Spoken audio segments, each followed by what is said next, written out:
どうも、潜入おいりです。今回の潜入先はこちら、株式会社根の日という場所に行ってきました。こちらは以前の動画で築地店に行かせていただいたんですけど、今回はその本社ですね、根の日の工場へ潜入してきました。実際に潜入したところ、本当にこだわりがすごすぎて、言葉を失うくらい感動しました。で、今回の動画は情報量がすごいので、動画を数回に分けさせていただきます。まずはじめに扱ってる鋼材について、なぜ非公開なのか、そして鍛造場のこだわり、他では見られない研ぎのこだわり、美しすぎる鏡面加工というのも今回の動画では紹介します。で、次回から木戸や手研ぎのこだわり、いろんな砥石の種類で、日本刀のような着脱式のハンドル、その木材の紹介や柄の加工にどれだけこだわっているのか、磨き方の工夫や柄をつける時の注意点、絵付けの技術ですね。これもまたすごくて、ここまでするってくらい本当にすごいんですよ。そして根の日さんの商品やレーザー加工、さらに HRC コードですね、それを測る機械があるんですけど、こちらも見せていただきました。で、最後に社長へのインタビューですね。なぜこの会社を作ったのかという撮影をしてきましたので、ぜひ今回の動画楽しみに見ていただけたらと思います。それでは早速本編に行きたいんですけど、本編に移る前にこちらの会社がどのような包丁を製造しているのかということをお伝えしておこうと思います。こちらホームページから引用してます。伝統が息づく真新しいものづくり、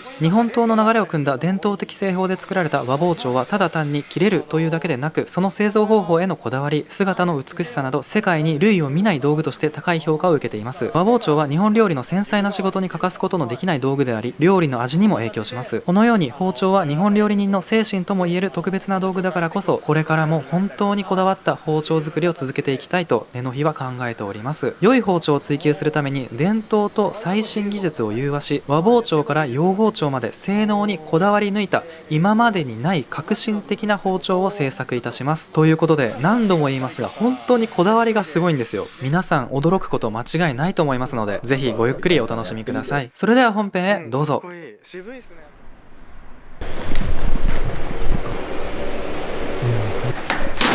はい、ここショールームにしたいと思ってる場所です。今、うち在庫がないんです。はい、要はもう今うち受注生産がほとんどになってまして、カスタムだと1年半から2年ぐらいで、今作ってるものって全部納品先が決まってるものなんですね。でできればここに作って在庫を並べたいんですけど、いつか綺麗なショールームにしたいなと思ってるんですけど、包丁がないという現状ですね。それで販売店が築地に出した。そうですね。はい。で、築地の方にはやっぱり来ていただいたお客さんにこう見ていただけるもの最低限ないとね。でも築地でも物がないっていうのはありますね。売れ筋の商品だとやっぱり皆さん欲しがっていただけますし、今からじゃあ作りますっていうと本当に1年以上は絶対かかっちゃいますので。そうすると、もう品不足にならないように、必死と言いますか、作ってるところです。根の日さんのネノックスっていう包丁あるじゃないですか。あれってやっぱりイノックスと根の日を掛け合わせたような。はい、根の日が作ってるイノックスってステンレス鋼のことですね。フランス語源なんでしたっけ。なので根の日の作ったステンレスのシリーズの洋包丁っていうのがネノックスっていうシリーズです。さすがです。はい、そうちょっと聞きたかったんです。そうです、その通りですね。じゃあちょっと鋼材の方行きましょうか。はい、お願いします。ショールームもちょっと見る影もないので、そんなはずがなかった。またできたらぜひ来たいですね。うちのコンセプト、一向一新です。一向一新。またちょっと意味聞いていいですか。はい、もう完全に僕が作ってる造語なんですけど、一つの工程で1個注ぎましょうっていうだけのことですね。なんかね、もう毎日仕事してると何百何千の工程があるじゃないですか。それって長い作業になっていっちゃうんですよ。料理人さんでも皆さんそうだと思うんですけど、でも気持ちを入れてこの仕事をちょっと前よりも良くしようみたいなところを意識するっていうのってすごい大事なんですね。ちょっと良くしようを一日もう何千繰り返して、そうするとやっぱり一本一本これ前の一本よりちょっとでも良くしよう、ちょっとでも早くしよう、ちょっとでも綺麗にしようっていう感覚でいないと、確かに積み重なっていかないですね。そのつもりで1日何千工程をこなして1ヶ月、1年、2年、10年経ってくると、流れ作業でやってる工程ではたどり着けないぐらいよく良いものを作るってそれしかないと思ってるので、まず一個一心はいを心がけて作業しましょうっていうのはもう本当に第一歩みたいな感じで、はい、一応標語にしてます。うわ素敵だ、ありがとうございます。一つの工程一歩進みましょうっていう。で、ちょっとこの辺り倉庫なので、ここはカスタムの専用の鉄板ですね。なのでここ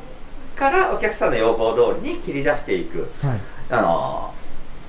もう材料がある程度ここで選定されたものがあります。で、世界中に鋼材メーカーさんあって、で特に包丁に扱えるものっていうと、うちでは昔から扱ってる中ですと、世界で9社ぐらい、9社さんぐらい、日本にもありますし、北欧だったりアメリカだったり、鋼材メーカーさんたくさんあるので、その中からいろんなステンレスであるんですね。でそこから良さそうなものをピックアップして研究して、で良いものを採用していくっていうことをしています。なのでここら辺の中では、ほぼほぼ知られてない材料が多いですね。もうとりあえず何でも取り入れてみるんですね。一回試してみます。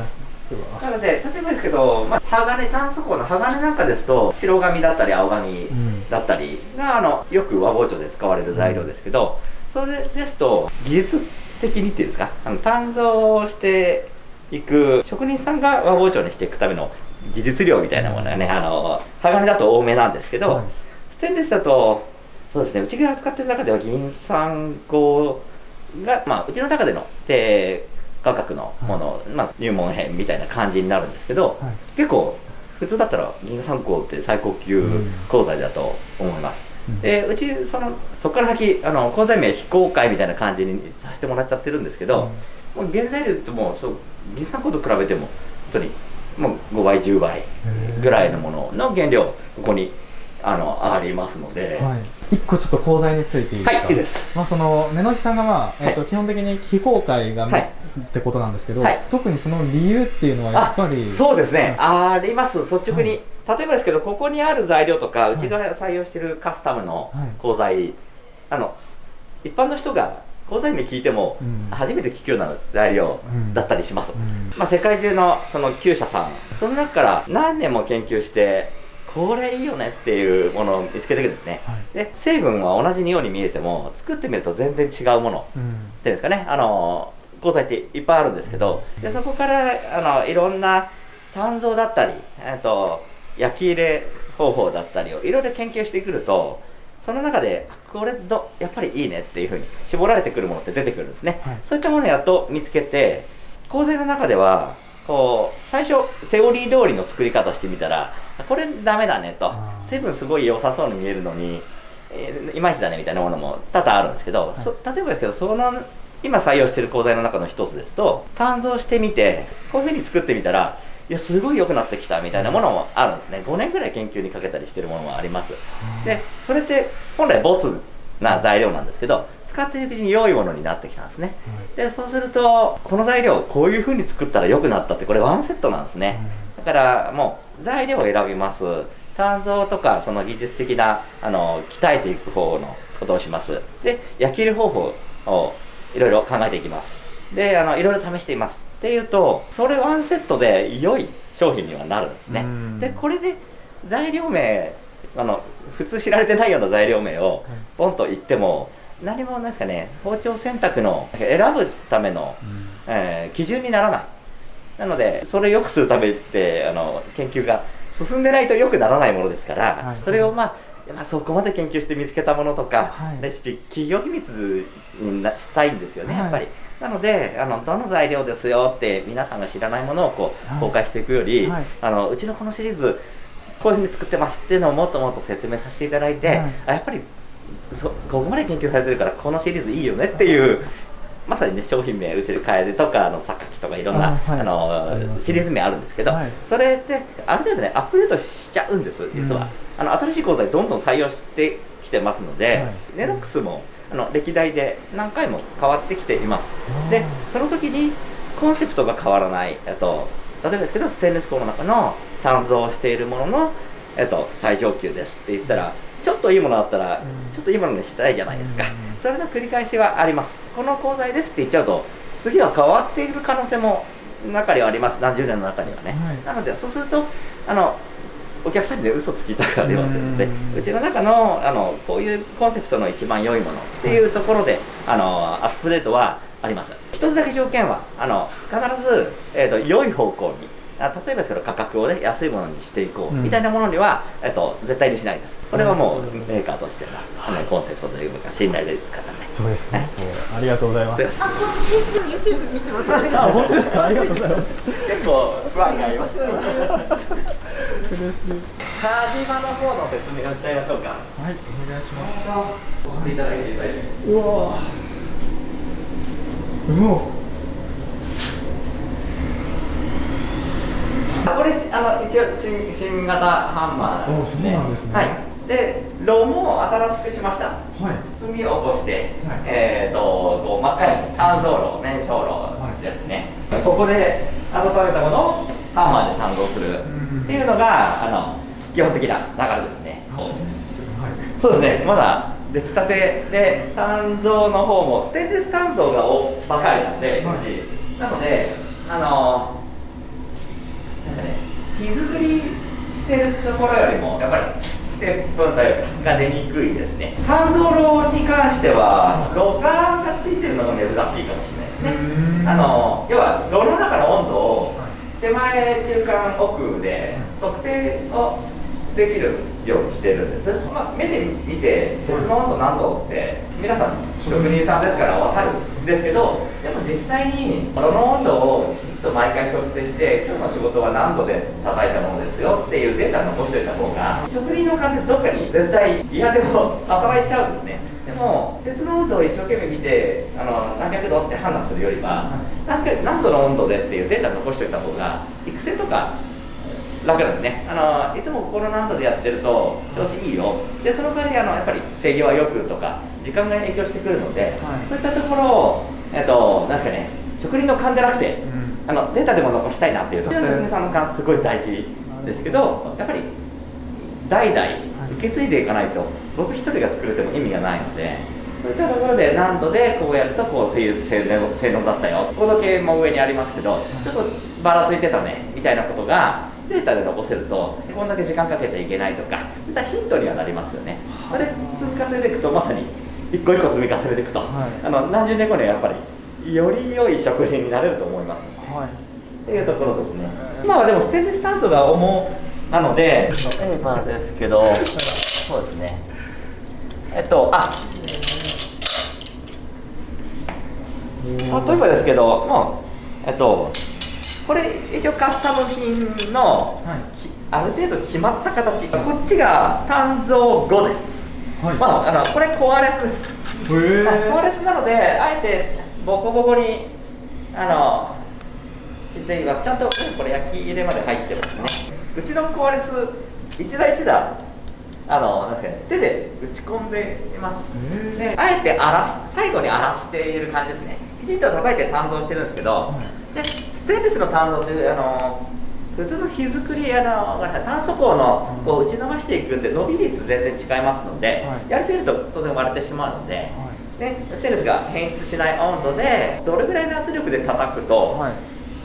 より良くなってるっていう。普通鍛造ですとなんかね、もちろん炭素鋼ですと叩き鍛えるんですけど、ステンレス鋼ってダマスカスの模様を出すとか、そういったことでの鍛造、あと形をねこう少し、均一に伸ばしていくだったり打ち広げていくだったり、そういった成形の方向が強いと思うんですってね。うちの場合全鋼なので、基本的にこれ叩いても何にも見た目は変わらないんですね。なので鍛造することによってどういうふうにどの温度でどういうふうに叩いていくと鍛造の効果があるっていうことをやっぱりずっとやってきてるんですね。で実際鍛造した方がいい材料もありますし、鍛造しない方がいい材料もあるんですね。だからなんか普通鍛造っていい響きなので、とりあえず鍛造って書きたいんですけど、鍛造効果がより出る鋼材もあれば、鍛造するとなんかねばらつきが多くなったりとか、割れが多くなったりして、でしかも良くならないみたいなものも僕の中ではありますので、そういったものをきちっと見極められないといけないかなと思いますね。この部分あるの初めて見たんですけど、はいこれってどういったこれ焼き入れ用の吊るし穴なんですね。例えばですけど、ごめんなさい、これちょっとセッティングが違うんですけど、はい、基本的にこうやって吊っておくんですけど、こうするとステンレスの焼き入れって基本常温が多いので、吊るし上げて地面に置いちゃうと、はい、地面に置いちゃったりこう、はい、重ねちゃったりすると、はい、冷め方違っちゃいますよね、はい、それ嫌なんです。なるほど。クリアランスを取っては熱を入れて出はして、いつも両面同じように冷えるように、はい、だからそういう細かい指示をしています。そういったところでも結構差が出てくるので、はい、きちっとクリアランス開けて、はい、夏場はエアコンかけて何度の室温で、は焼き入れしていきましょうみたいなことはきちっとしています。あとその自然冷却のことでちょっと深掘りしたいんですけど、はい、ステンレスって基本、はい、基本全部ほぼ、そうですね、焼き入れには基本ですよ、常温です。あ、そうなんですね。要は焼き入れ湯とかには入れないです。例えばですけど、ステンレス粉、これ、ステンレスの焼き入れ温度に上げてですね、水焼きしましょうって言って水にバッと突っ込むとですね、氷をお湯に突っ込んだみたいにバチバチバチって割れちゃいます。面白いですけど、一応水焼き入れできるかなっていうテストはすごく若かりし頃にやってますけど、ステンレスは水焼き入れはできないです。やっぱりなんですかね、水焼き入れって良いものみたいに見えますけど、別にこう水焼き入れって白紙2号1号が水焼き入れが最適なんですね。なので最適だから良い切れ味の強い鋼材が水焼き入れ最適だから水焼き入れいいよねっていう、水焼き入れをすると良くなるよねっていうイメージあるんですけど、実際はどの鋼材をどういうふうに焼き入れしたら最適なのっていう、だからステンレスを水焼き入れして良くなるわけではないですね。ステンレスが最適なのは常温冷却なので、なのでそういった言葉がなんですかね、宣伝文句として歩いちゃうっていうのはまたちょっと違うのかなとは思ってはいますね。でステンレス鋼ですと、HRC でいうと、最高ですと67、8までありますし、硬い包丁ってよく感じますけど全然良くなくて、そこからどれだけ柔らかくコントロールして落としていくのっていう落とし方ももちろんありますので、ということで高い温度から一気に常温に戻してマイナス196度に落として、ちょっと上げて戻して、ちょっと上げて戻してでちょうどいい硬さに戻していくっていうのがセオリーです。そうじゃないものもいっぱいあります。普通だとサブゼロ終わった時点が一番硬い状態で、ものによってはそこから焼き戻した時が一番硬いみたいなものも出てきたりで、焼き入れの方によって材料によっては本当に全く温度帯も焼き入れ時間も全然違うものも例外もありますので、なのでその辺はその鋼材に合ったものを見つけていくしかないですね。なるほど。もう大失敗の連続ですこれどういった機械ですか？これ普通に一般的な電気炉です。これが電気炉便利なんです、研究には。数回すにはね、経済的じゃないので、あんまり向いてないんですけど、要は何度でまで上げて、何分保持とか、そういったこともできますので、電気炉便利ですよ。自分の好きな温度でこの鋼材焼いてみましょうっていう、で実際その後対流式の熱処理の方が高度上がりやすかったりするので、そのあたりのいろんな熱処理方法はあるんですけど、まず電気炉でテストしてみてみたいなことができるので、熱処理の時に通常とかも全部後付けでやってますけど、今炭素とした熱焼き入れの時って珍しいは珍しいですか？液体窒素のようになって。液体窒素も一般的ですか？うちの中では一般的なんですけど、業界では一般的じゃないと思います。液体窒素を使っていくのは超サブゼロとかよく言われるクライオ処理って言われてるものですので、全部それがやればいいっていうわけではないんですけど、こだわってくるとやった方がいいものもある程度出てきますね。なるほど。さっきの、ステンレスが、水入れると、バチバチバチってなるじゃないですか。その原因ってやっぱりクロムとかそういった成分ですか？そうでしょうね。そのあたりはもうそれこそ専門家にっていう感じです。成分ですね。それが良いのがやっぱり炭素鋼、白鋼ですと本当に鉄とカーボンの純粋な鋼みたいな感じなので、温度を急冷して硬くしていくっていうのがセオリーだと思うんですけど、青鋼ですとそれよりも、工業用の油での焼き入れの方が安定した性能出るはずですし、だから青子は油系が多い、水焼きされてる方ももちろんいらっしゃいますけど、水が良い、油が悪いんではなく、ここが一番良いのとか、作者さんがね、これぐらいにしたいんだよっていう話をしてます。で、ステンレス成分増えてくると、やっぱり遅延してくるというかね、急冷がそこまでしちゃいけなくなってくるんだと思いますね。ありがとうございます。とんでもないです。材料があって誕生していくと、ここからがですね、うちのやっぱり一番、ちょうど今まさに誕生したやつをどう削っていくのっていう話です。なるほど。見学させてもらいます。普通これも普通なんですけど、水と使いますよね。水をまいた大型の砥石を使いますよね。包丁の研磨って、うちも2台ぐらい持ってて、それ使ってたんですけど、これも超こだわりポイントになっちゃうんですけど、より早く、より正確に削っていくっていうと、一般的には使っちゃいけないであろうグラインダー、鑑識、極めると鑑識になります。で、例えばですけど、火花出てますよね。火花出てると焼きが戻っちゃうみたいな感じあると思うんですけど、素手で触れる。で、ステンレスの変質、要は劣化しちゃう、焼きが入ったりとか、温度変化が出ちゃうのって600度からって言われてたりするんですけど、で、要は手で触れる範囲、100度と触れないですよね。80度でも触ってられないと思うんで、それで普通に、削れるんですね。火花が出てる、焼きが戻らない、で、温度も上がらないのは、すごい切れる研磨剤を使ってるからです。で、温度は上がらない。で、逆にこう火花も出ずに摩擦熱が溜まってしまうと焼きが戻ってしまうんですね。なので、特にもう今使ってる砥石なんかはもう本当に丸1個で4万円とか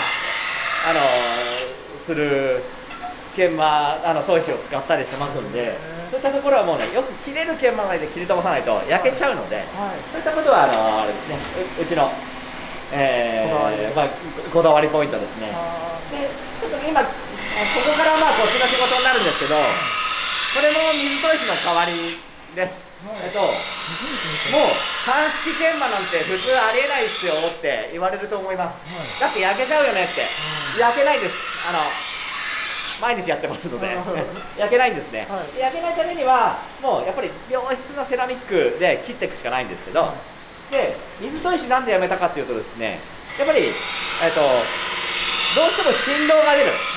ごくうまく使ってるつもりなんですけど、振動が出るんですね。ガガガガガガって。で、やっぱり使っていくうちに砥石も小さくなってくる。でもちょっとね、R を当て角変えて R を整えなきゃいけなくなってくるって、非常に100本中100本最高の包丁に揃えるには難しくなっちゃうんですね。でもこれもオリジナルキー僕が設計して作ってもらって、メーカーほぼそうなんですけど、包丁を作るために5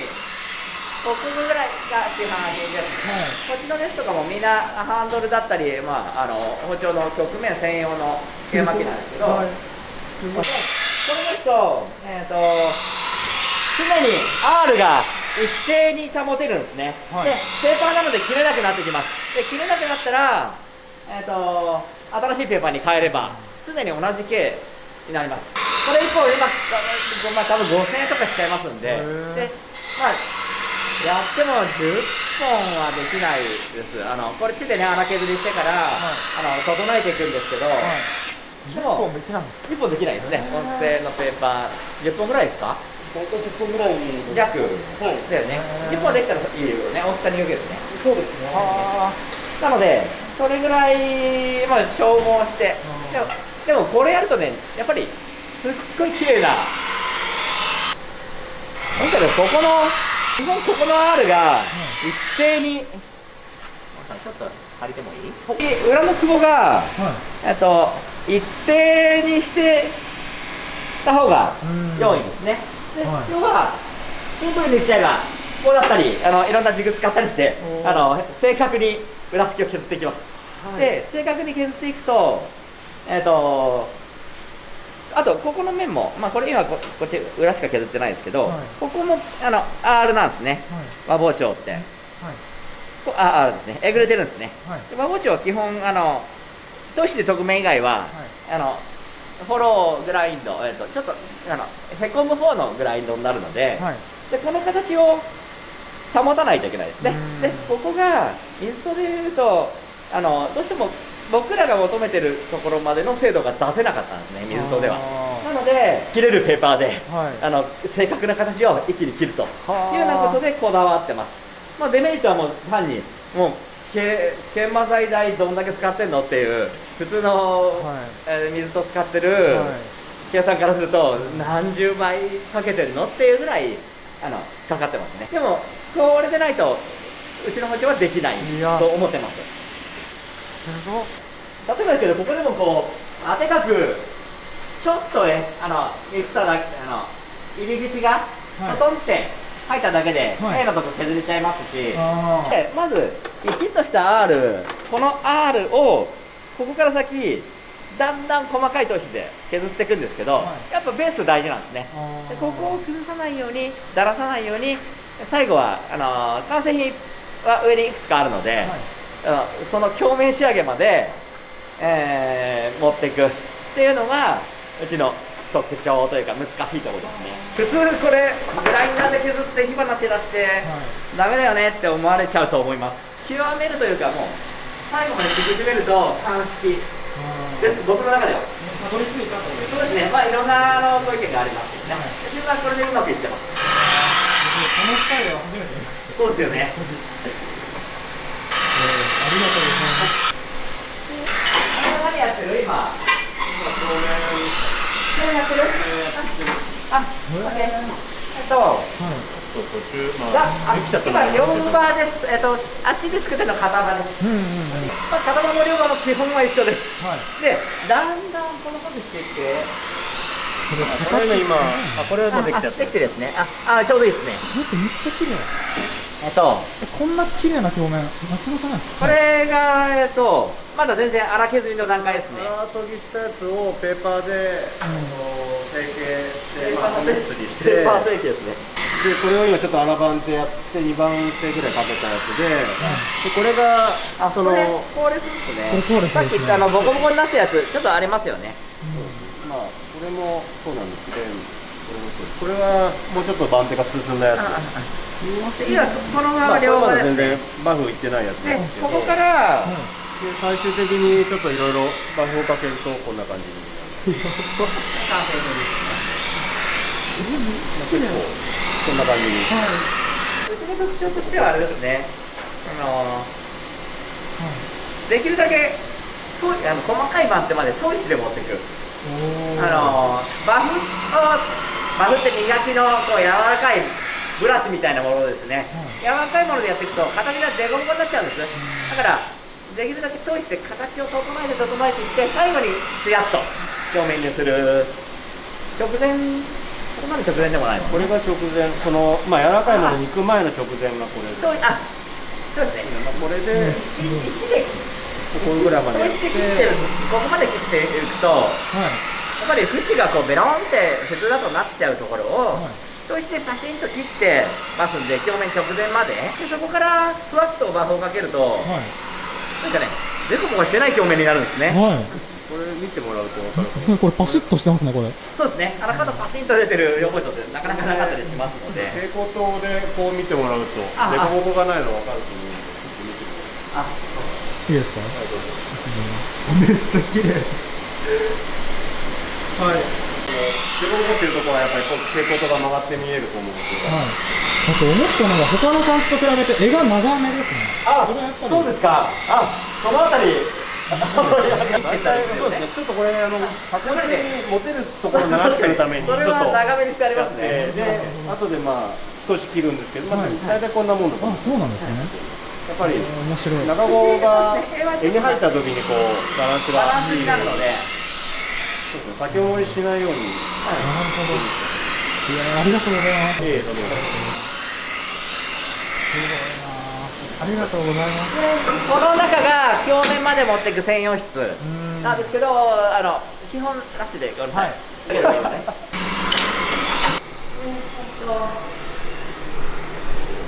ほぼほぼうちにあるの機械って床設計から入らないとできないんですけど。こだわりがはい。で仕事部屋です。まあ最終的な手仕上げですね。手研ぎです。なので砥石もある程度。あります。手研ぎでぜひっていうところ、本当の要所だけですと、